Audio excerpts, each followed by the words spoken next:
un retorno de 678, conmigo esto que lo va a instalar en la historia, el hombre que terminó con buena parte de la libertad de medios, de la libertad de expresión en serio. ¿Cómo viviste lo que ocurrió en la plaza? Todavía tengo el rostro de la multitud metido en mi corazón. Quiero agradecer a Víctor Hugo que hable con nosotros, es el cubo de Canal 13, y no pasa nada, Víctor Hugo. No, claro. La nota tuya en Canal 13 van. Aparte que Canal 13 van, digo, no pasa nada, ¿eh? No llama Mañeto acá al control ahora, Doman. Díganle a Doman que no pase mal la nota de Víctor Hugo. ¿Cómo has vivido, Julio, el caso Víctor Hugo con todo lo que eso significa? Porque es un poco el paradigma de lo que fue el gran comunicador del relato kirchnerista, ¿no? Yo lo planteé desde la radio. Esa radio era del grupo Prisa. Y la invita al gobierno para confrontar con Clarín. Es una radio que desde que llega tiene un juicio con Clarín. Esa radio además es española, no puede ser propiedad de una empresa española, nunca se modificó ley de medios, bombo, platillo, un convenio que hizo Cavallo que es tan humillante que no es recíproco. Quiere decir que los Estados Unidos pueden comprar medios en Argentina y un argentino no puede comprar medios en Estados Unidos, como si pudiera. ¿Eso no se cambió con la ley de medios? No. ¿Y qué locura es eso? Entonces, a partir de esa ley, el Canal 9 es de un mexicano, pero estadounidense. Claro. Y esta radio es de un español, pero estadounidense. Ahora, como el grupo Prisa dio en quiebra, esa radio es de los bancos. Los bancos lo tenían a Víctor Hugo para que no le hagan problema con este gobierno. Cambió el gobierno, cambias la cara. Digo, más claro, imposible. Totalmente. Si eso tiene que ver con la libertad de prensa, que me lo expliquen. Yo no lo entendí. Igual lo de Radio Nacional tiene razón en algo, porque Lombardi comete un error. Desde FM Clásica, vos no podés garantizar la supuesta pluralidad de voces. Claro. Porque no tiene sentido decir eso, además si lo hacía gratuito, es querer incluirlo en algo que no es cierto. Pablo, pero no es un detalle menor, lo hacía gratuito porque y presentaba temas de jazz y además ahí vos es escuchás, un problema de plata. Perdón, no, pero vos ahí escuchás No, ópera, pero que te permita hacer eso es una toma de pelo. No, pero la censura, perdón, Es la otra censura es una cosa más grave. Y realmente, Seguro. si vos estás censurando a una persona, No. no le das espacio. La volteás. Si la dejás ahí, pero no hago importa. una Él pregunta. puede, nadie le va a decir, si en vez de poner 5 canciones, mete 3, si se pone a hablar, Bueno, nadie pero le va a decir que no puede es el hablar. lugar, no es el lugar y eso no garantiza la pluralidad. Yo creo que fue un error de Lombardi. Pero una pregunta, en la grilla de Radio Nacional, la AM870, 2015, o en Canal 7, ¿cuántas voces de supuestos periodistas opositores hemos escuchado? Un montón. Porque digo, ahora Cero, el escándalo, no solamente, ayer perdón, estaba Julia, Vilauta, perdóname, Julia, no solamente que no ¿Cuál es la había grilla ninguno, sino que opositora? cuando vos querías derecho a réplica, tanto en el canal como en la radio, no te lo daban. Cada integrante yo de no, 678 perdón, tenía yo su lo pregunto programa. a partir de algo. Creo que Lombardi juega algo muy importante. El 15 de marzo va a presentar la grilla de Canal 7. ¿Cuál fue la pluralidad de voces de Radio Nacional y de Canal 7 con periodistas con un pensamiento opositor? A la REA lo mandaron ¿En 678 hubo algún opositor? En las producciones de Birds, Pero no en lo TBR, hubo. ¿había un opositor? No. En Duro de Domar, para ampliarlo y llevarlo a los canales privados, ¿había algún panelista opositor? Pero En sí. Canal 7 y en Radio Nacional. Sí. Estaba, a mí me han dado para que tenga. Digo, minutos la oposición daba. Ponían tu foto y te pegaban media hora. Yo pido que me devuelvan ese tiempo ahora. ¿Sí, no? No, eso es divertido porque ahí tenemos otra víctima que es Sabatella. ¿No es cierto? Víctima. Pobre. Sabatella se burló de la ley de medios enteramente. Un corazón de la ley de medios es asegurar el conjunto de medios públicos, medios de la comunidad, del público. Canal 7, Radio Nacional y Telar. Huelgan los comentarios. A las Fueron los universidades, medios del comunidades. partido Perdón, el gobernante. tercio ese que era para las ONG y Pero demás por no existió. supuesto, No sé la yo. censura fue brutal. No solamente la censura a los opositores, sino la modificación del discurso y de las declaraciones de los opositores. Las patrañas que han hecho. Yo fui una de las víctimas. Pero no se deroga la ley por decreto, ¿eh? Por supuesto A que ver. no, ya lo dije. ¿Para qué Por hablamos eso, de...? no, Sí, por Santiago, favor. es importante eso decir. Sí. Es importante. Uno no puede venir a hacer lo mismo que hicieron los demás. La ley de medios merece una gran rectificación en algunos puntos, ¿eh? Sí. Para que sea un ente autónomo quien controle el AFCA debe ser un ente absolutamente autónomo con una conducción surgida de un concurso público de antecedentes. Pero esas reivindicaciones que faltan hay que convocar a las cámaras. Acá tenemos nosotros que dar ejemplos. El gobierno debe dar ejemplos de institucionalidad. Llegó al gobierno con el reclamo de la sociedad de mayor calidad republicana, democrática e institucional. No puede repetir los mismos errores. Yo menciono 4, 5, 6, que son gravísimos, son muy graves. En un mes. Como emitir deuda externa, las letras intransferibles del Banco Central las convirtieron en bonos a tasas 7 y pico, 7,75 y 7,85 por 10.000 millones de dólares. Son barbaridades. 2 leyes nacionales modificaron la ley de presupuesto y la ley de administración financiera y ninguno de los diarios habla de esto. Por favor.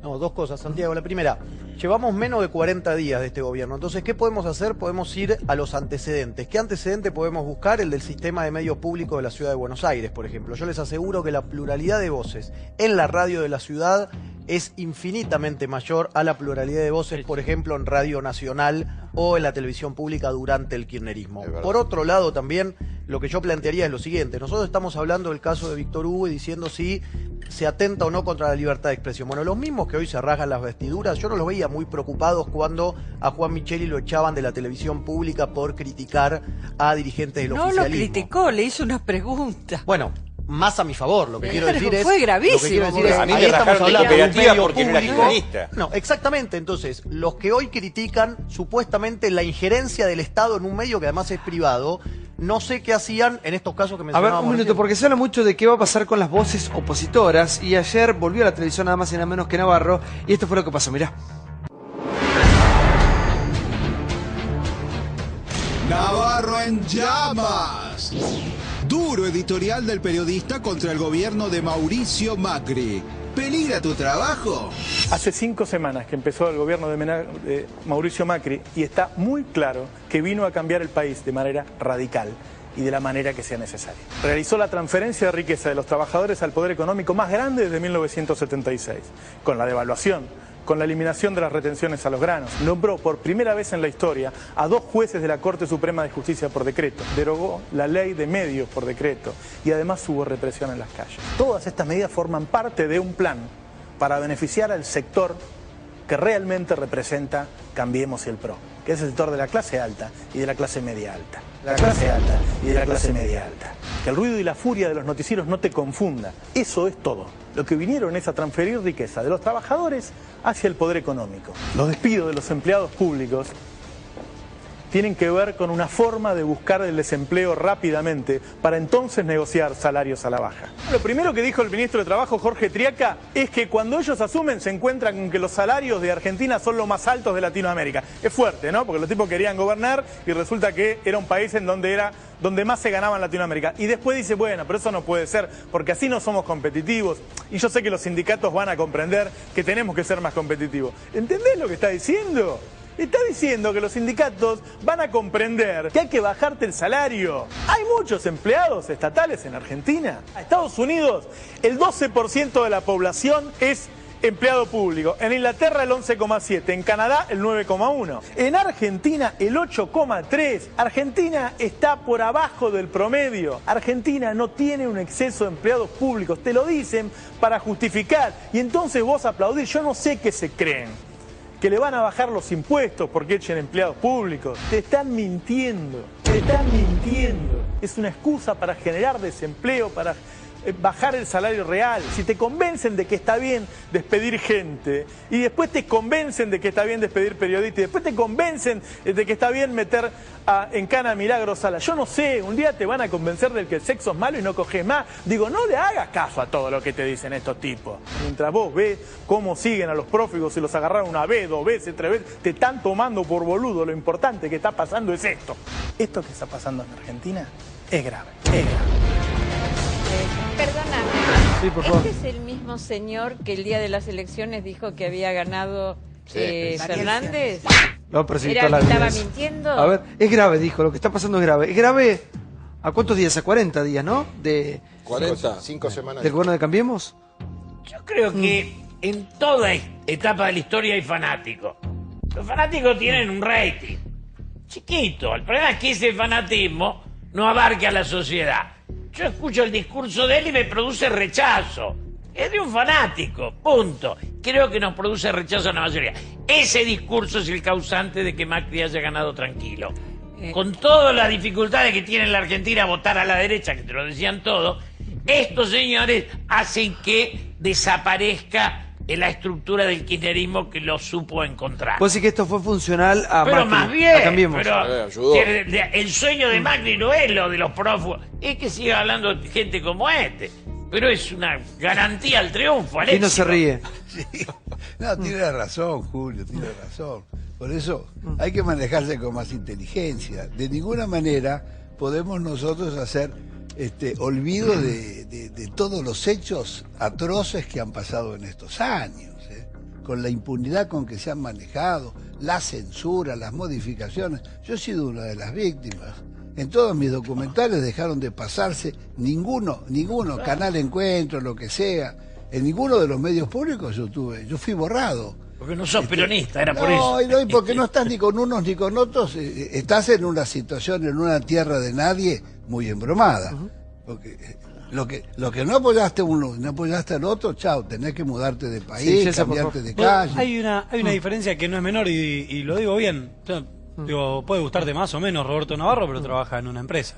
Digo, trabaja para un canal privado y lo banca un privado. Así que a mí me parece que quizás una conducta fanática sería peligrosa si uno la difunde desde un canal estatal y solamente desde ese lugar. Pero la verdad, yo celebro la libertad de pensamiento, la libertad de prensa y en este caso hace el ejercicio libre de la profesión. Pero Santiago, en realidad Roberto Navarro utiliza los datos como le convienen. Él dice que Argentina tiene muy pocos empleados públicos. Sí. En realidad sus estadísticas yo tengo mis serias dudas porque las utiliza cuando a él le conviene.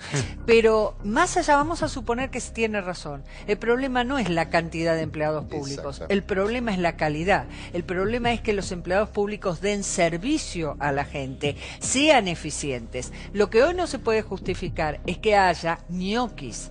El empleado público, en buena hora, muchísimos que hoy están trabajando, van a seguir y ojalá sean capacitados, cosa que durante 12 años, Santiago, no hubo capacitación. Entonces, Navarro utiliza la economía como le conviene, cuando le conviene nos estamos hundiendo. Es un despautado. Cuando le conviene el mundo se cae, ahora él no habla del mundo, él no habla de que el petróleo está a 29, él no habla ahora. Pero vos lo escuchabas 3 meses atrás, hablaba de que el mundo se había caído encima de Cristina enterito en la Argentina. Se había a mí me hacen reír los periodistas que dicen que utilizan los datos cuando les conviene. Todos hacen lo mismo, hacen una recorte de la realidad, comentan lo que quieren, lo malo, ustedes se han cansado, digo, estoy hablando no de todos, sino de Paulo, que acota a lo que Liliana dice. Comentan lo que dicen. No te pongas nervioso, no insultes, no insultes. A ver, tranquilo. ¿Qué estadística inventé? A ver, tranquilamente. Tranquilo, Paulito, tranquilo. No, tranquilo no, vos como sos de Navarro, del Club de los Despautados, están calientes porque perdieron guita. Yo no tengo pauta y no perdí nada, así que a mí no me cambia nada. Porque perdieron beneficio, laburo, contacto, pauta. Entonces le echan la culpa. ¿Cuándo yo inventé una estadística, por ejemplo, de pobreza? De pobreza, listo, puedo hablar ahora. Desocupación. No lo inventé. No inventé. Si no tenés un argumento, no me vengas con seguramente lo que decía Fanny tiene razón. Fue una vergüenza lo de las elecciones y el resultado que no fue. Eso está a la vista, es innegable. Ahora, corriendo eso, digo, hay que analizar lo que dijo Navarro, si es cierto o no. ¿Cuánta verdad tiene en todo lo que dice? Tal vez no gusta la forma en que lo dice, tal vez le molesta a muchos que te lo digan en la cara. El análisis que hizo de lo que está ocurriendo es exacto de lo que está pasando, aunque oculta algunas cosas que no están pasando. Te moleste a vos que tenés un perfil de clase social que tal vez no lo notás tanto. A mí, la verdad que dijo Navarro le dice, es cierto. A mí como humilde comunicador me parece, coincido con vos, me parece genial que todos hablen. Chicos, la gente no es boluda, la gente no... Analicemos lo que dice. Los espectadores que están del otro lado saben a quién creerle, a quién no, qué le gusta, qué no. Hay mucha gente que solamente le cree. Pero no analicemos a Navarro, lo que dice analicemos. Pero eso es cuando dicen que no hay voces opositoras. Voces opositoras sí tenés, ¿cómo que no hay? Exacto. Valoramos eso, pero no quedemos en si fue la pauta que recibe. Hay muchos periodistas. Hablemos de todo. No, bueno, pero empecemos por analizar el análisis global que hizo estos 30 días. Digamos, yo me tocó de muy joven dirigir una revista donde efectivamente lo que pasaba era eso. Es decir, que no solamente mi revista había libertad hacia afuera, sino que vos podías escribir en contra mío, en mi propia revista. Es decir, yo creo en esa libertad de prensa y me parece que Navarro tiene todo el derecho a hacer lo que haga. Inclusive Navarro podía perfectamente tener así fanático y como es, él podía tener también un espacio en el canal. El asunto es que tiene que estar todas las voces realmente. A mí me parece que es muy importante que la sociedad pueda determinar, elegir, ¿Vos crees que va camino a eso? No sé si el camino va o no va. Para mí la televisión pública, la televisión estatal está por otra cosa. No para eso. Bueno, yo creo que la televisión estatal tiene que tener... líneas. Yo creo que la televisión estatal tiene que tener aquellas cosas en la televisión, que en la televisión privada no convienen, entonces sí servicio. Como el canal Encuentro, que era un gran canal. Canal Encuentro perfecto. A mí me parece, entonces yo creo que lo que tenemos que ver es cómo hacer para, entre todos los periodistas, empezar a bajar el tono, ¿no? Parece que lo pida yo, parece medio extraño, porque yo a veces grito, pero tenemos que bajar el tono y tenemos que empezar a lidiar con esta historia de que exista realmente pluralidad de voces, y los costos, discusión, Gaby, los que laburan en el Estado, los que laburan en el Estado, que ahora andan rompiendo las pelotas con la censura, tienen que ver que por ahí no van a cobrar más lo que cobraban. Entonces, si yo voy al Estado y cobro 70% más que una empresa privada, algo está mal. Entonces, en vez de estar cacareando por la censura, tengo que admitir que por ahí voy a cobrar Navarro menos. A mí lo que diga Navarro no me preocupa, el contenido tiene muchas cosas razón. No, es que lo triste y lo grave lo que está pasando ¿sabés ahora, que me preocupa un tipo lo que desenmascara él, y es uno de los pocos que se atreve a decir lo que está pasando. Pero lo que todos callan, o la mayoría callan, que son esas voces opositoras que están un informe que fue tendencia a nivel mundial y replicado, aunque te moleste, sí, vos lo sabés todas. Bueno, datos precisos. No, él tiene su opinión, yo la mía. Lo que creo es que lo que se termina es esta imposibilidad de que convivan opiniones distintas. Lo que plantea Navarro es tan sectario que yo no, digamos, el problema es cuando el otro no duda. La duda es el espacio que me deja a que yo intervenga. Digo, y esto venía de la presidenta Cristina. En el discurso de Cristina yo sentía que yo no entraba. Nosotros estábamos afuera. Creo que ese sectarismo es lo malo, porque el sectarismo le niega al otro el derecho a opinar y el valor de la opinión. Entonces, lo que dice Navarro es bueno para vos, para mí no. No, Julio, está analizando los despidos que hay, los números que se manejan, cómo está quedando afuera la gente, la exclusión, la represión. ¿Qué país querés? Es simplemente lo que está pasando. No hay afuera o adentro nada. Tenemos que tener todos el mismo deseo, que a la Argentina le vaya bien, que no haya despidos injustificados, que se terminen los ñoquis. Pero te está hablando los números, lo que está a la clase trabajadora, cómo la están oprimiendo en 30 días. De todos modos, la libertad de prensa. Hago una pregunta. Yo estoy de acuerdo con vos, no todos son ñoquis y creo que el tratamiento fue prolijo, pero hablaron, por ejemplo, de los 1.800 empleados de Baez.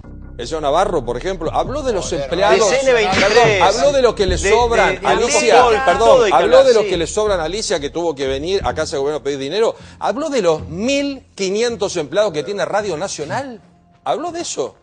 Porque me parece que vos a la hora de sobredimensionar el Estado te parece fantástico. Y cuando un privado tiene un problema como Baez y hay que rajar 1.800 no lo tenés en cuenta. Hablamos de todo lo que ha generado...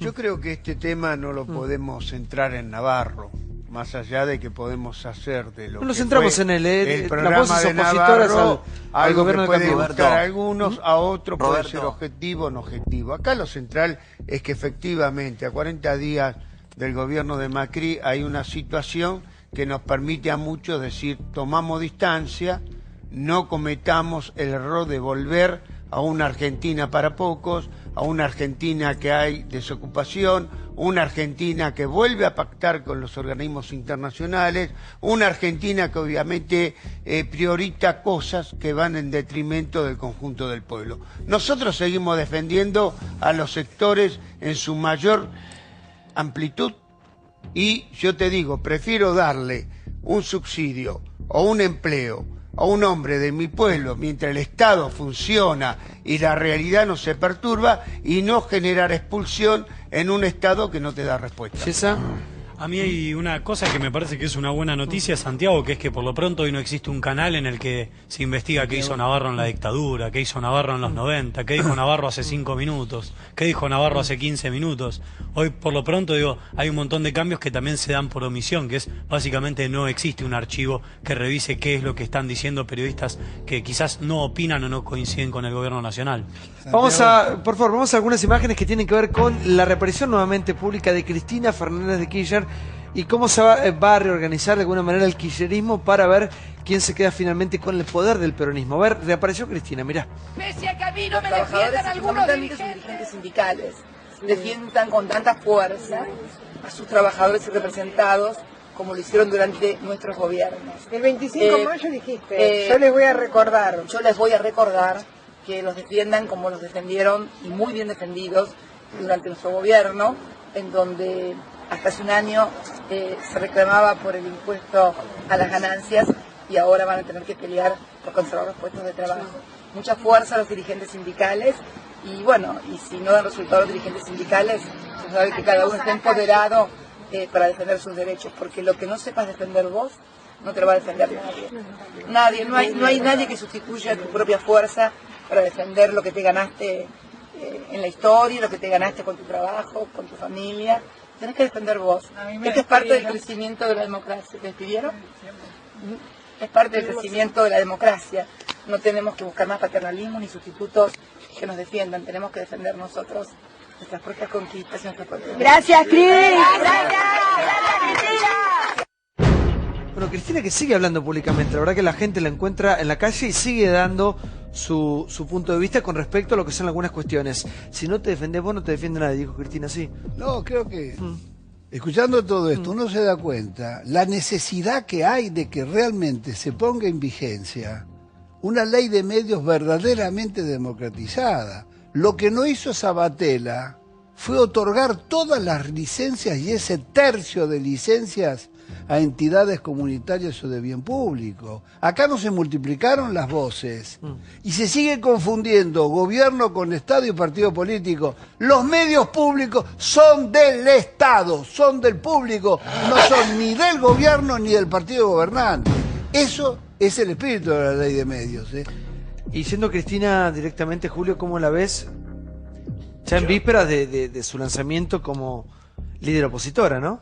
Yo creo que la estructura política que se genera desde el poder se pierde cuando se pierde el poder. Punto. Esto lo digo hace rato, el menemismo, el alfonsinismo, el kirchnerismo. Digo, ahora vienen otros espacios basados en poderes reales. ¿No subestimarla?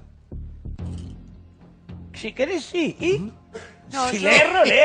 Digo, yo estoy subestimando vos mi opinión. No, ¿sabés por qué? Porque digo, claro. Porque muchos la quieren crucificar y enterrar a Cristina.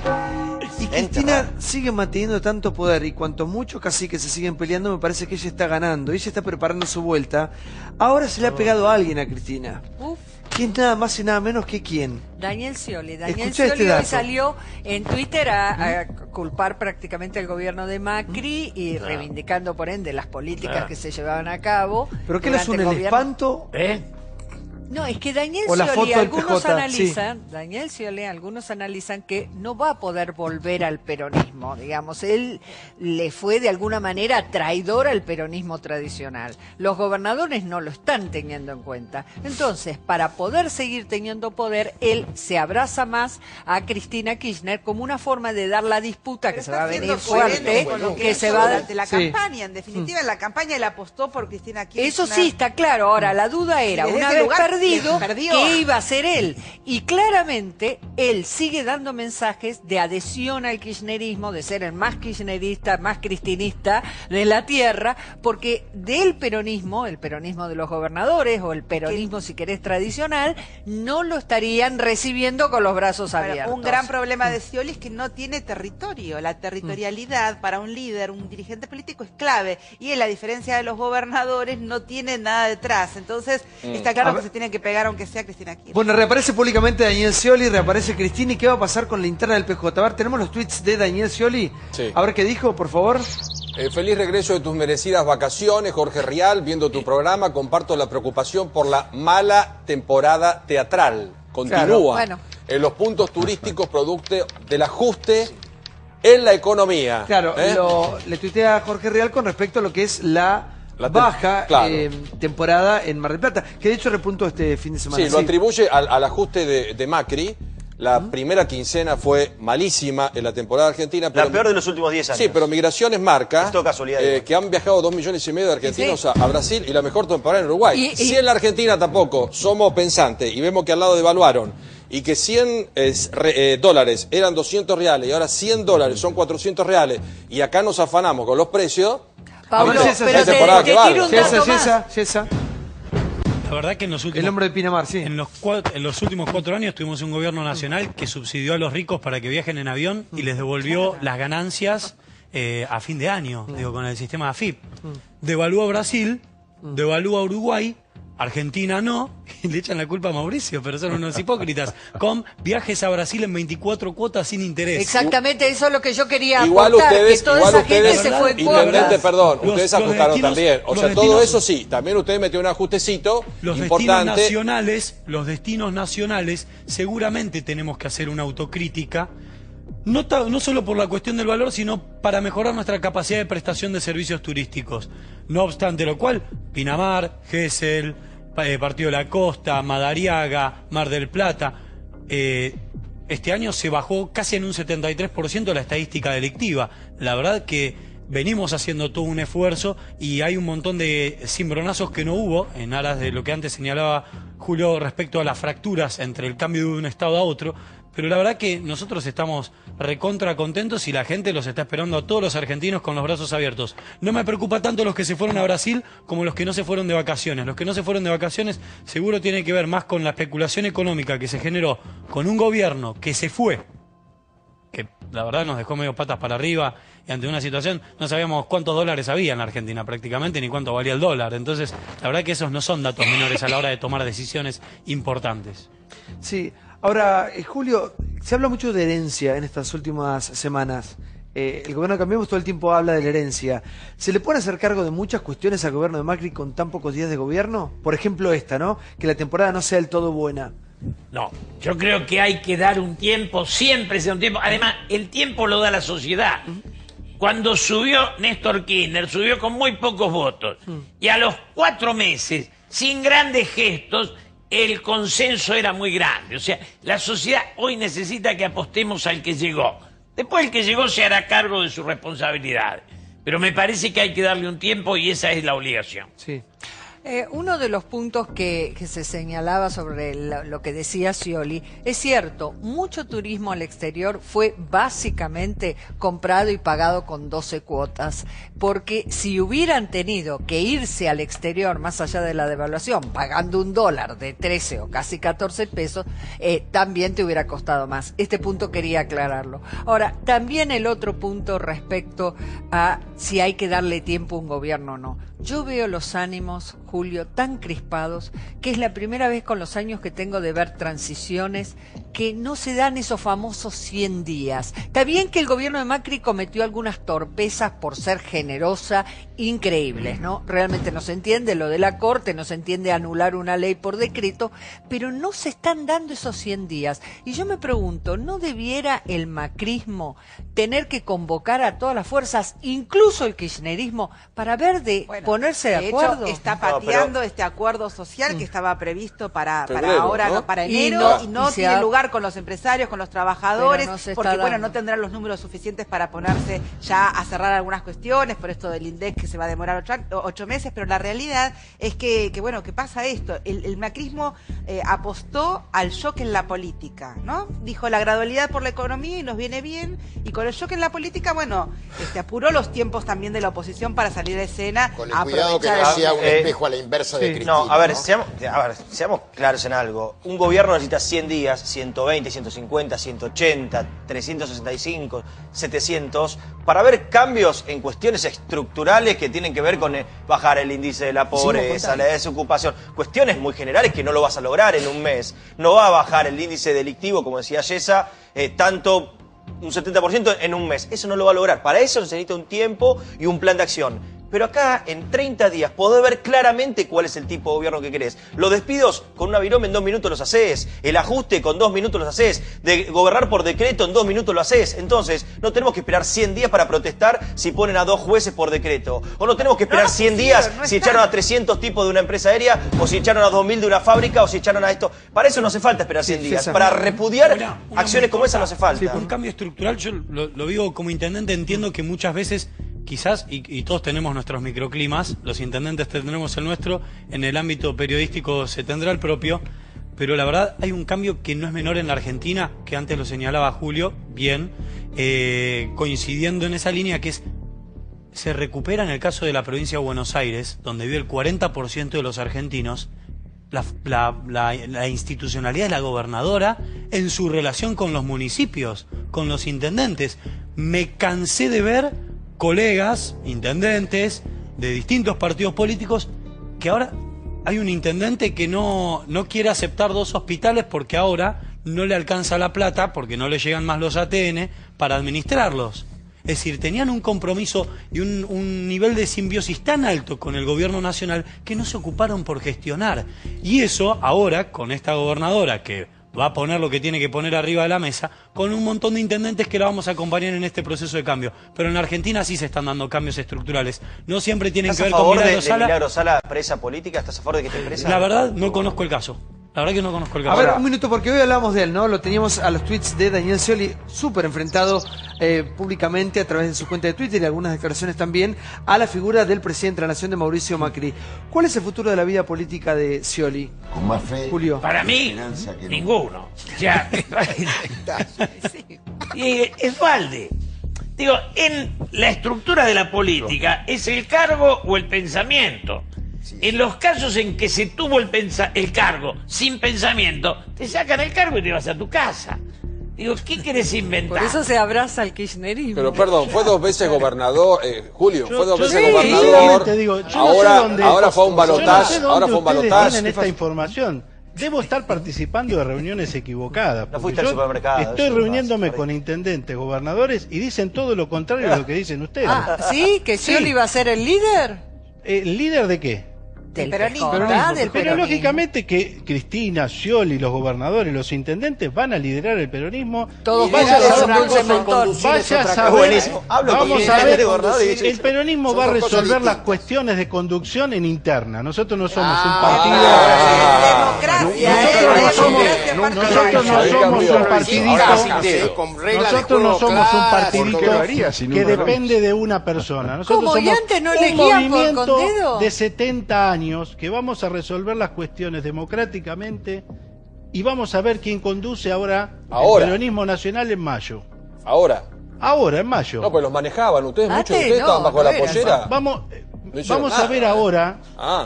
a ver ahora, quién conduce. Los intendentes tienen un papel fundamental, igual que los gobernadores y los legisladores. Y vamos a ver a quién eligen para conducir en un proceso intermedio hasta las elecciones del 2017. ¿Y quiénes son los potables, Alberto? ¿De la SOTA? ¿Quiénes son? Seguramente ninguno del que vaya a ser candidato en el 2017. Para mí tiene que ser un gobernador, un exgobernador. ¿De la SOTA? De la SOTA no ha manifestado todavía su intención de volver. Ojalá. Pero, ¿qué puede ser? ¿Gioja? ¿Quién? Bueno, Gioja es un buen candidato. Yo lo quería, pero no es el baile de la silla. A ver, peronismo. Pará porque Julio tuvo palabras muy duras con respecto a la figura política y al futuro político de Scioli. ¿Vos lo das por retirado ya de Scioli? De alguna manera perdió la elección por 3,5 puntos y además que se sepa, en los últimos 25 años la Scioli dependencia del peronismo ha sido absoluta. No se podrían cambiar las condiciones, pero no se conocen elecciones nacionales del peronismo en su conjunto, que no tengan a Scioli por candidato.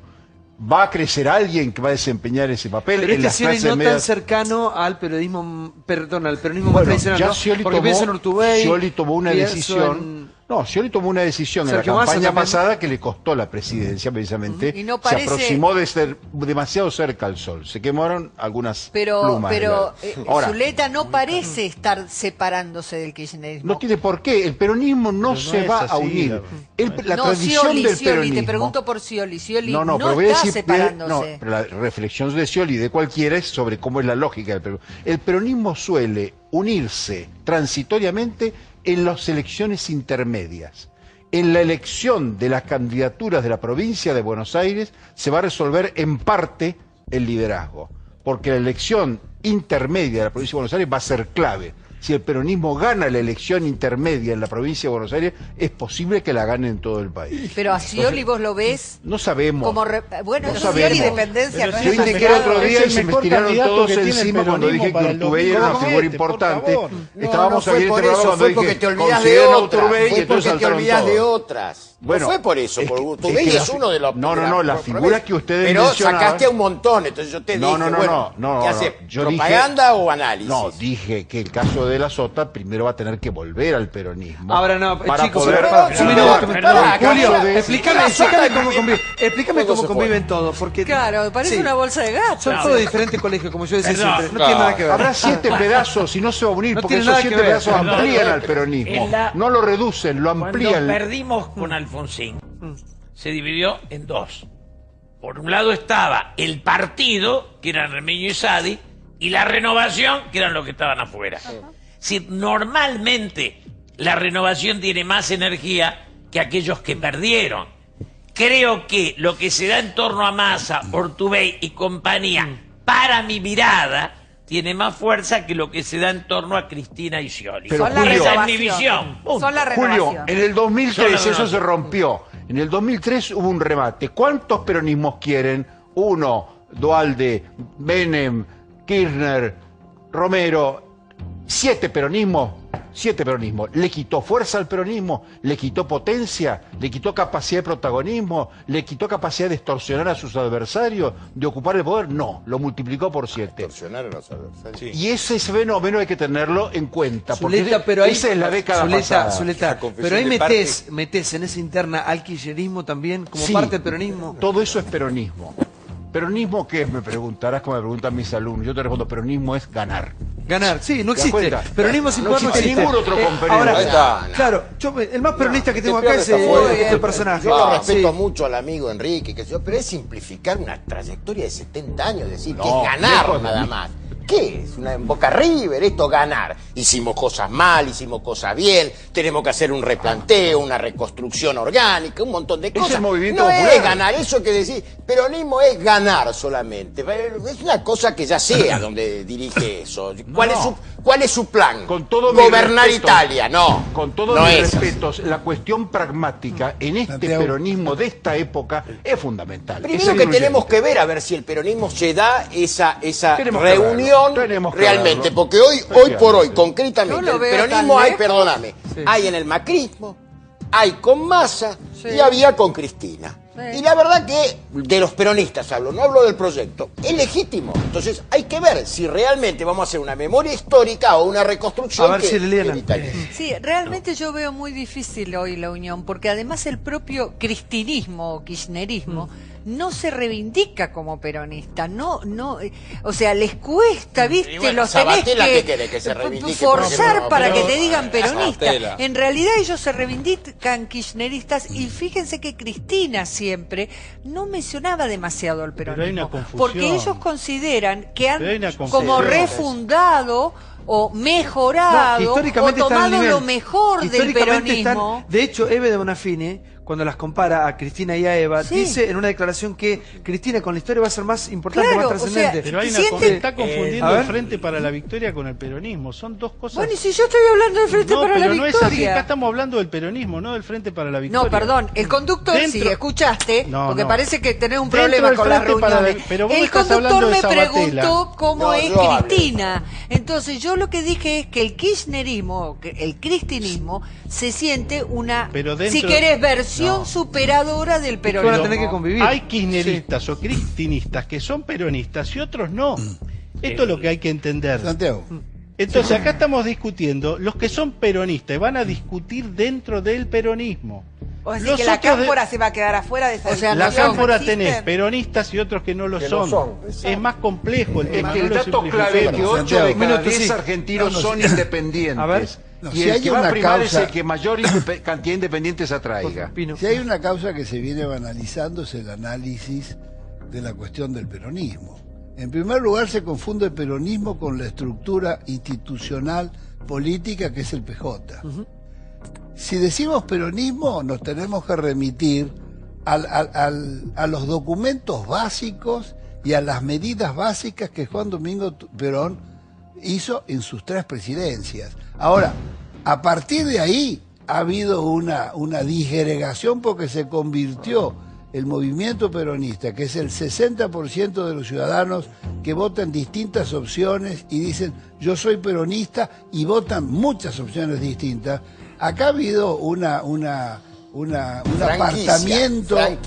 apartamiento de los postulados fundantes de manera extraordinaria. Pensá que Menem, en nombre del peronismo, realizó el proyecto neoconservador de la UCD y todos aquellos. Entonces, creo que hay una enorme confusión. Por supuesto, el Frente para la Victoria, desarrollismo tardío, demagógico, no tiene realmente poco que ver con las esencias de lo que fue el proyecto de Juan Perón y de Evita. Bueno, para nuestra generación, el diálogo de Pino con Perón es clave. Claro. Es un diálogo que nos llevó horas en silencio parados. Yo lo que digo, en la Argentina, la ambición se comió las ideas. Y esto va para el peronismo, el radicalismo, el liberalismo. La ambición se comió la idea. En el mundo, no en la Argentina. Pero vos vas a Uruguay y tenés al Pepe Mujica y a Sanguinetti. Vos tenés escuela de políticos que todavía tiene vigencia en Chile también. Acá, con todo el afecto, los 2 últimos candidatos, que eran Scioli y Macri, venían como aficionados de la política. No eran de la escuela por la cual nosotros nos criamos. O sea, la política en la Argentina perdió la guerra contra la ambición o contra los aficionados. Y eso es una cosa, con todo el respeto que me merecen los 2 candidatos. Pero me parece que la ambición se comió las ideas. De ideas se habla muy poco. Muy poco, casi nada. Son más un disfraz que un elemento central. Ahora, es un tema mundial, es un tema de nuestro tiempo, no es un tema argentino. Bueno, pero banquen un minuto los dos, les digo, porque quiero compartir con ustedes este contrapunto entre Víctor Hugo Morales y Pilar Rahola por la causa, ¿no?, del asesinato, muerte, aún no lo sabemos, del fiscal Alberto Nisman, a 1 año de su muerte. Mirá. Nisman en la grieta. Visiones completamente contrapuestas sobre la muerte del fiscal por parte de Víctor Hugo Morales y Pilar Rahola. Hoy se cumple 1 año de la más extraordinaria mentira que hayamos podido vivir durante los últimos años en la República Argentina, y es el invento de un asesinato donde hay un suicidio de un hombre que llegó a una situación devastadora para él mismo, y estoy hablando del fiscal Nisman. Es evidente que las contradicciones están aflorando todas, que la muerte de Nisman es un escándalo para el mundo, que un año después no se sepa prácticamente nada. Yo creo que en el corazón de ninguna persona pensante de verdad que someta su inteligencia al esfuerzo de razonar sobre cómo fueran las cosas pueda concebir que aquí hubo un asesinato. Sí que hay algunas variables que me hacen imaginar ante otro momento de Argentina, que por tanto hay mucha más chance, más posibilidades de realmente saber qué pasó. Lo primero y fundamental es el cambio político, sin ninguna duda, de tener un gobierno en la Casa Rosada que está permanentemente complicándole las cosas a la judicatura en el intento de investigar qué pasa.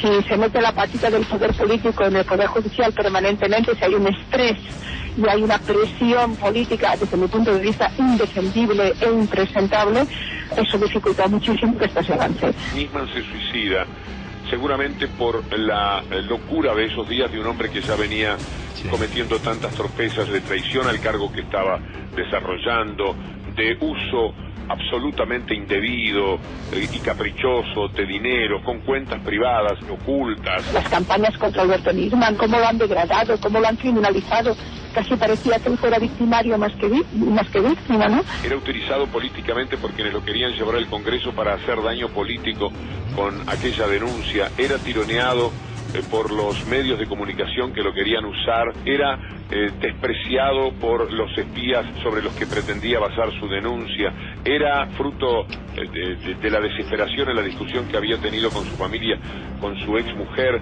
Todo eso es lo que determinó que Nisman se diese el tiro hace exactamente un año. La nueva Argentina, en lo judicial, en lo periodístico, en lo social y en lo político, me hacen imaginar que esto no va a quedar impune. Uno sabe que van a plantar en el año, van a tratar de llevar a cabo la denuncia en sí misma y volver sobre la autoría del crimen instigada, quieren hacer creer ellos, por la propia presidenta de la República. Bueno, hay un caso que forma parte también de lo que es la grieta, ¿no? De un lado o del otro. Uno le conviene una cosa, otro parece ser que le conviene otra, y todos expectantes, o la gran mayoría expectantes, para saber finalmente qué pasó. Yo creo que ya no vamos a creer en nada de lo que nos digan con respecto a este caso. Lo que pasa es que está formulado, como él lo plantea, es con un fanatismo, donde solo está el pensamiento de él, el otro no entra. Desde esa posición, la democracia no existe. Sí, hay una propiedad de la verdad y la justicia que es de ellos, y estamos los demás que somos el mal. Esta concepción bipolar es la que tenemos que salir y decir, mire, yo tengo mi duda y hay cosas del otro que respeto y otras que no, y empezar a pensar un país entre todos. La fractura nos lleva a la disolución, nos lleva al fracaso y no podemos salir de ella. ¿Sí, Pino? Mira, Santiago, yo creo que quedan pocos minutos y quisiera decir 4 o 5 cosas muy concretas. ¿Cuánto hemos hablado del escandaloso silencio y fracaso de la investigación de la causa AMIA? Tal cual. Es decir, lo real es que existe un proyecto, que es el proyecto de víctimas del atentado de la AMIA, que es el proyecto de APEMIA, que lidera Laura Ginsberg, y que en consenso parlamentario hace un año en el Congreso lo apoyaron y se comprometieron incluso los partidos que hoy constituyen Cambiemos. Crear una comisión independiente con representación del Congreso, pero con 18 referentes sociales, culturales, lejos de cualquier sospecha, para realizar una investigación a fondo. Macri dice que abre los archivos, en buena hora, pero hay que tener el coraje de hacer la investigación de la pista local, que nunca se hizo. Yo no voy a abundar sobre el tema porque acá hay gente que ha investigado mucho, como Gabriel de Vida. Su libro es estupendo, el libro de la Nate es estupendo, pero si la Argentina no es capaz, después de más de 20 años, de desentrañar esto y analizar la pista de complicidades, encubrimientos, la conexión local que liga servicios de inteligencia con mafias económicas, con negocios, con contrabando de armas, con secuestros extorsivos. Todo lo que pasó en la Argentina, asesinatos que los hicieron pasar por suicidios, voladura de la fábrica de Río Tercero, contrabando de armas a Croacia, a Ecuador y Perú. No, caramba, yo ni voy a poner mi atentado, que fue el primero en democracia, mayo del año 92. Todos miraron para otro lado. Sinceramente, acá hay que despanzurrar al chancho. El chancho es el complejo de inteligencia argentino ligado con mafias económicas, con ligazones con la justicia federal penal, con todo lo que no investigó. Acá traje el proyecto de ley firmado por una cantidad enorme de diputados y senadores, es el proyecto APEMIA. Basta de confiar en que el Estado lo va a realizar, Acá hay que generar una comisión absolutamente independiente, ¿no es cierto?, que sea capaz de meter el cuchillo a fondo. O sea que con respecto a este caso en particular, creo que lo que debemos saber es la verdad, no lo que nos conviene saber. Porque parece ser que a uno les conviene, como yo decía recién, una cosa y otra, y la verdad es una. Sí, Gaby. Sabes que una de las cosas que hay en común entre los dos casos, el caso de la AMIA y el caso de Nisman, es la destrucción absoluta de todo el sistema probatorio desde el inicio. Y vos sabés que una de las cosas que la Policía Federal, ya en la época de los milicos lo hacía, y también la CIDE, es mostrarse como ineptos para encubrir. Porque vos a una persona que es inepta no la podés meter en cana por haber... En cambio, a un encubridor sí. Entonces la mejor manera de encubrir es mostrarse como ineptos. Y lo que ha pasado en ambos casos es eso. Lo que yo no entiendo, ni en Pilar Rahola, ni en Víctor Hugo, es la certeza. Nadie es tan inteligente como para poder pasar por encima de todas las trampas, de todas las macanas que te hace la Policía Federal cuando rompe la escena del crimen. Imposible saber exactamente qué es lo que pasó. Lo que pienso yo, y esto es una deducción, es lo siguiente. Si efectivamente hubiese sido un suicidio, qué mejor para el gobierno que dejar todo como está. Se saca la foto, vienen los peritos, todo tranquilo. Ahora, si viene el jefe de la policía, el jefe de la prefectura, el viceministro de Seguridad Berni, y rompen todo, meten una manada de búfalos adentro del baño, la fiscal Fein pisando la sangre con la gamba, está hasta la foto, arruinando la escena del crimen. No está arruinando un sargento de Villa Calamuchita, lo están arruinando la escena del crimen los tipos más capacitados de la Policía Federal y del Estado argentino. Eso no es una casualidad. Son todas deducciones que yo hago. Mira, Santiago, para nosotros es importante aclarar algo. Nosotros no queremos que el resultado de esta investigación sea uno u otro. En todo caso, ¿sabés lo que queremos? Lo que nosotros queremos es garantizar que se investigue y que se llegue a la verdad. Esa es la diferencia cuando Pero hay gente, de hecho, Víctor Hugo dice se gatilló, se pegó Pero un por tiro, eso, esa es la diferencia cuando vos te dejás llevar por el fanatismo y eso te hace perder objetividad. Nosotros no somos quienes para decir cuál es el resultado. ¿Por qué? Porque eso lo tiene que determinar la justicia, no el poder político de turno. ¿Sabés qué? Nosotros en estos 12 años nos malacostumbramos a muchas cosas. Una de esas cosas que nos olvidamos es la división de poderes. ¿Quién tiene que decir qué pasó? La justicia.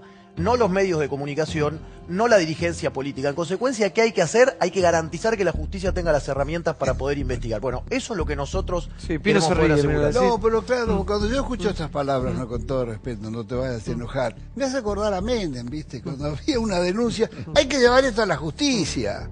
¿Qué es la justicia? Es Fein. La justicia es Fein.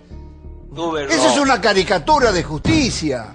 Hoy no está ni Milani, ni Berni, que pasó 10 horas solo en el departamento, se fue con un maletín, ni Fein, ni Estiuso. La pelota la tiene frente al arco Mauricio Macri. Gabriela Michetti firmó el compromiso de consenso parlamentario de crear la comisión independiente con participación del Congreso. Mayoría de los 18 grandes referentes. Yo soy uno que no cree en la justicia argentina, que no cree en los servicios de inteligencia, que no cree en la fuerza de seguridad, porque todo eso es la cloaca, la inmundicia de 20, 30 años sin justicia, impunidad, y las víctimas pito catalanas a los familiares de las víctimas. Perdón, ¿y cómo lo soluciona? Con todo respeto, Pino, porque vos vos hablás de un proyecto de ley, pero tenés un juez como Rafeca que desestimó todo y muy rápidamente. Pero te lo digo, lo cerró. Una fiscal como Fein, pobrecita, que estaba preocupada. Bueno, pero es la justicia, no es Macri. Es la justicia nacional, degrado al Congreso Nacional, ahí está todo explicado ese pero Pino, vos tenés una prueba científica contundente. Sí. Porque hay laboratorios en la Argentina que son de lo mejor en el mundo. El fiscal no tiene un resto de pólvora en su mano. Esa misma arma, la utilizada 2 veces, tiraron 2 o 3 veces y dejó pólvora en los demás. Entonces vos tenés esto, tenés la inutilidad de Fein, tenés a Rafecas, tenés a toda una cuestión política que habla para un lado y para el otro. ¿Vos creés que por el Congreso y con Macri lo van a arreglar? Pero no por el Congreso, una comisión autónoma independiente con 18 y con los poderes tiene que arreglar la comisión que se puede comisión en el Congreso. Por supuesto, terminará arreglándolo la justicia, pero en esta justicia, en estas condiciones, con el mismo aparato de seguridad que no ha sido modificado. Milagro Salas, hay que corregir el Estado para que esto no funciona, va a seguir igual. Ya pasó un año con lo del pobre Nisman. Pasó un año, se lo llevaron puesto, pasó un año, no va a pasar nada. ¿Pero quién se lo llevó puesto? Perdóname. Pero los asesinos se lo llevaron puesto. No, pero hubo indudablemente complicidad estatal de algún sector, porque ahí se levantaron los 4 círculos de guardia. Los guardias no estaban, no estaba la policía en la puerta, no estaba, la inteligencia lo abandonó. Obviamente ahí hubo una zona liberada, esto es indudable. Hay que recordar el 83. En el 83 la justicia no podía hacerse cargo de la responsabilidad del terrorismo de Estado. Se necesitaba también algo más. Y la comisión de la CONADEP cumplió ese papel, que es parecida a la solución. Pero por supuesto, porque la no justicia puede dar, en el mejor de los casos, justicia, pero no puede dar verdad.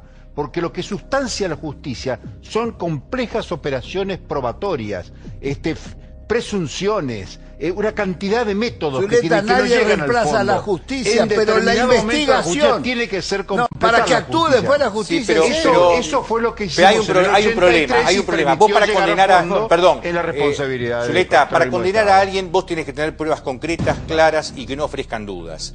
Si vos destruiste el sistema probatorio, yo no quiero que condenen a nadie en esa situación. Lo que yo puedo hacer ahora, solamente, lo que yo puedo hacer ahora es que aquellas personas que encubrieron, que destruyeron el lugar donde estaban las pruebas, que meterlos presos por lo que hicieron, porque eso es un delito, y que expliquen por qué lo hicieron. Porque si viene un señor y me dice, sí, este fue el que... Pero ¿cómo puedes hacer? Si movieron el cadáver, pisaron la sangre, limpiaron el arma, ¿cómo hago para condenar a alguien de manera real? La única manera de hacerlo ahora es que la gente, lo mismo con la causa AMIA, aquellos que encubrieron, que expliquen por qué lo hicieron. Porque nadie encubre gratis, nadie encubre sin conocer al asesino, por algo lo hicieron. Entonces la única manera hoy no es ir por el camino de ver si es verdad que el arma tenía polvo o no tenía polvo, porque eso está perdido. La única forma es agarrar a los que encubrieron y meterlos en cana y que expliquen por qué lo hicieron. Para eso necesitas algo que trascienda el poder institucional de la justicia. Sí, fíjate vos que cualquier detective cuando aparece un muerto dice a quién le conviene que este tipo se muera. A Nisman no le convenía morirse, indudablemente. Entonces hay que buscar los motivos. Recién cuando Víctor Hugo hablaba, se olvidó del pacto con Irán.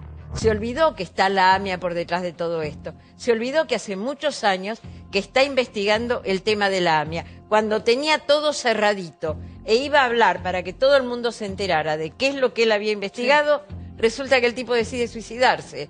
El tipo habla de sus hijas todo el tiempo, ama a sus hijas, no deja una carta en una escribanía explicando los motivos. La madre entra y ve el cuerpo en una posición junto con el médico que entra que no quiere tocar nada porque el revólver está detrás de la cabeza. Entonces hay un montón de cosas que a uno le hacen pensar que no fue un Igual suicidio. Seguimos, te digo una cosa porque este caso acá obviamente lo hemos tratado de mucho, seguimos con las mismas dudas que el primer día. Absolutamente. Pasó un año, Julio. Pero esa es la inteligencia de la inteligencia. Es decir, lo que los israelíes dicen, si después de un mes vos no sabés si es suicidio o homicidio, es homicidio. Un mes te dan un mes. Te dan un mes. Claro. No puede ser que después de un mes vos no sepas qué pasó. Es decir, obviamente está lleno de suicidios inducidos, de suicidios armados. Pero ni siquiera es inducido porque no hay pólvora en la mano. No, pero acá hay tres figuras posibles. Sí. ¿Se suicidó? ¿Lo suicidaron? ¿Se mató? Sí. ¿O No, se suicidó. No, perdón. No. Una cosa. Se suicidó. Sí. Lo mataron. Sí. O alguien lo indujo a que se mate. Que es la tercera figura. O sea, tenemos tres figuras. Pero no se supo nada. Lo que vos decís, la doctora Fein fue un espanto. Hay que reconocer que estaba por jubilarse, hay que reconocer que nunca tuvo una causa tan gravitante, hay que reconocer que estaba preocupada por irse de vacaciones. Nunca había un programa de televisión de cómo se maneja una escena de crimen. ¿Qué me estás diciendo? Todo el mundo sabe que no se puede tocar nada. Hablemos de Bernie. Bernie, que sabía dónde está Iber Corradi, resulta que no lo dijo, ni siquiera lo atrapó. Es el mismo Bernie que estuvo ahí horas dando vueltas, todos lo vimos por televisión. Que dicen que hablando por teléfono, que sale con un maletín. Yo hablé con dos vecinas del edificio, que por supuesto no van a decirlo públicamente, que me dijeron que antes de que llegue Bernie, sintieron un montón de ruido durante toda la tarde. Es decir, yo creo que ese departamento fue vaciado. Están las fotos de Waldo Wolf. Waldo Wolf sacó las fotos que se la mandó el propio Nisman antes de que lo maten, unas fotos de las carpetas, de las carpetas, y esas carpetas desaparecieron. Del escritorio. Ahora, después de la muerte del fiscal vino al poco tiempo una marcha, una movilización. Sí, al 18F. Sí, el 18 de febrero. 18F. La verdad que fue multitudinaria. Llovía. Recuerdo perfectamente la postal, muchos líderes políticos fueron a esa movilización. Cuando la cabeza de la movilización llegó al Congreso, llegó a la Plaza de Mayo, mucha gente. Todavía estaban saliendo del Congreso. Ahí estamos viendo estas imágenes. La lluvia. Claro, falta un mes para que se cumpla un año de esta movilización y todos ese día sentíamos que algo había cambiado. Y la pregunta mía, prácticamente un año de esa movilización, de esa marcha, es: ¿cambió algo? Sí, o no? cambió. ¿Sí? No cambió en términos de la causa, pero sí cambió la percepción que la sociedad tiene de lo que es la justicia argentina. ¿Y por qué hoy no estuvo la plaza repleta como ese 18 Ustedes mismos lo febrero? dijeron. Porque ¿Puedes hacer un comparativo de lo que fue la movilización de hoy con la gente la del no 18? se moviliza cada rato, la gente No, la gente se podía poner yo soy Nisman, hoy nadie se pondría eso. No, porque hubo un trabajo despreciable que fue demonizar al muerto, que es una cosa terrible que hacían los milicos. Es una cosa de milicos, los milicos hacían eso, demonizar a la víctima. Yo creo que por más que Nisman pueda haber sido lo que sea, pero murió en su carácter de fiscal. Y eso es lo único que nos importa. Todo lo demás es secundario. Ahí estamos viendo las dos movilizaciones, ¿no? Uno en un extremo, otro en otro. Obviamente esa imagen es, la verdad que escalofriante. La imagen de los paraguas es muy emocionante. Impresionante la lluvia. Fue nadie se fue. No se iba la gente. Llovía torrencialmente y la gente se quedó ahí. Había muchas familias con chicos, que eso llamaba la atención. Recién empezábamos con las ese fin de semana Mauricio Macri creció 12 puntos y pasó a estar primero después de estar tercero. Mientras estábamos conversando, me manda un mensaje Gladys Cabezas. Hay muchas heridas para supurar en la Argentina. Yo en Pinamar tengo una herida para supurar, que es el asesinato a José Luis Cabezas, con condiciones muy parecidas a estas. Empresarios, mafiosos, política, vueltos, pase de factura, la justicia que no funciona. A mí lo que más me ocupa la cabeza, y me parece que es parte de la función de Mauricio para este periodo de la Argentina que viene, para mí en mi caso, en el caso de José Luis, que además aprovecho para invitar a sus colegas y a toda la clase política a que vengan a Pinamar el 25 de enero, vamos a hacer una marcha para rememorar, se cumplen 19 años del asesinato a José Luis, que esto no vuelva a pasar en la Argentina. Igual esto yo lo decía ayer, ¿no? Nos digan una cosa, nos digan otra, hay gente que va a seguir pensando eternamente, me parece que es un caso socialmente ya juzgado porque a una parte de la sociedad le conviene creer una cosa. De hecho, hasta Víctor Hugo decía en el momento que se gatilla, y vos recién decías en el momento que lo mataron. No digo que sea el gobierno Cristina nacional, dijo que lo mataron. ¿Te acuerdas? Cristina, rápidamente se expidió. Sí. Bernie también. Bueno, vamos a hacer una cosa. Tenemos un informe que hemos preparado a un año de la muerte del fiscal Nisman, con todo lo que eso significa para los argentinos. Prácticamente un año también de esa imagen tan linda que veíamos de los paraguas, ¿no? Que era gente pidiendo justicia. Ojo que hubo muchos también que fueron a hacer campaña, hubo mucho político, líder sindical y demás, pero el 90 y pico % de las personas que estaban ahí estaban dignamente pidiendo justicia. Éramos argentinos pidiendo finalmente justicia, que es una palabra también tan manoseada y tan vapuleada. Gracias por estar con nosotros, Julio. Gracias por venir, como siempre, un placer tenerte. Muchas gracias, Santiago. Gracias. Ustedes se quedan 5 minutos nada más de corte, y pegado a eso el gran informe que preparamos a un año de la muerte del fiscal, y después, por supuesto, pegadito, Breaking Bad, la serie más importante de todos los tiempos, Breaking Bad por América. Ya volvemos.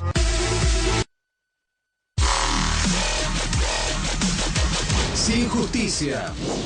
A un año de la muerte del fiscal Alberto Nisman, la causa parece estar muy lejos de alcanzar la verdad. ¿Qué pasó realmente esa noche en el departamento del edificio Le Parc?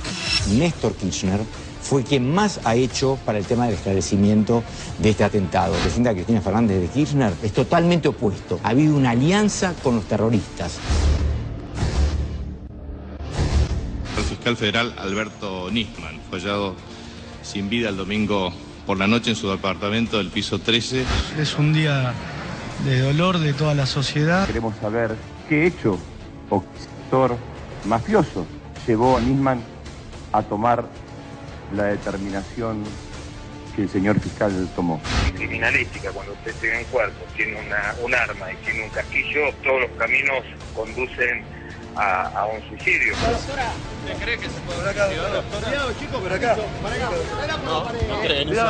¿Cómo? Muerte dudosa. Nos contó que había estado amenazado. Una de las escuchas telefónicas que decía que un agente de los servicios secretos argentinos había pasado información sobre él y su familia a uno de los imputados de la causa. Patricia Bullrich es presidenta de la Comisión de Legislación General y como funcionaria pública tiene la obligación de hacer la denuncia penal. Allí vienen los vehículos con la gente tocando el vidrio, es el que trae los restos del fiscal Nisman. El 6 de enero aparece en mi WhatsApp preguntándome si iba a estar en Buenos Aires a la semana siguiente, que me invitaba a tomar un café en su oficina porque tenía novedades. El fiscal es muy profesional, fue muy profesional y jamás reveló un solo dato que podía llevarlo a alguna recusación. La pistola que yo ha producido la muerte del fiscal Nisman pertenecía a un empleado de su propia fiscalía que tenía una íntima relación con el fiscal. Llego a su casa, me identifico, hablan con alguien arriba y me autoriza el acceso. En ese momento me dice, ¿tenés un arma? No lo podía creer que me esté preguntando eso. Didn't you say to him, why do you need a gun? You have 10 bodyguards. Sí, le pregunté. Yes, that's the first thing I asked him. And he answered, because I don't trust my bodyguards. La marcha del silencio, así la convocan. Queremos que el 18 Nisman empiece a sentir que su muerte no ha sido en vano.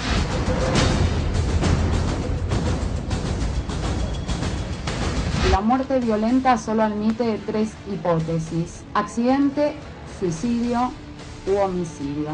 El suicidio y el accidente quedan de plano descartados. La Fiscalía hoy no tiene claro, por los peritos oficiales en la causa y por las demás pruebas que hay en la causa, que podamos hablar hoy de un homicidio.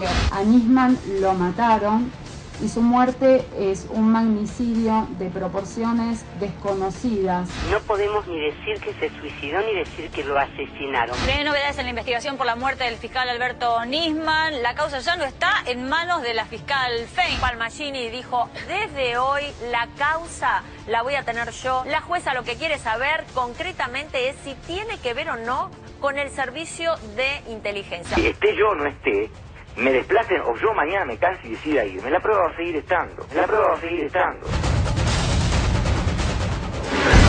Un año pidiendo justicia y siempre que se hablan de los diferentes temas acá, todo coincide siempre en esa palabra, en la justicia. Se ha nombrado mucho acá y lo más triste de todo es que yo por lo menos, y humildemente digo esto, no creo que lleguemos algún día a la verdad, ¿no?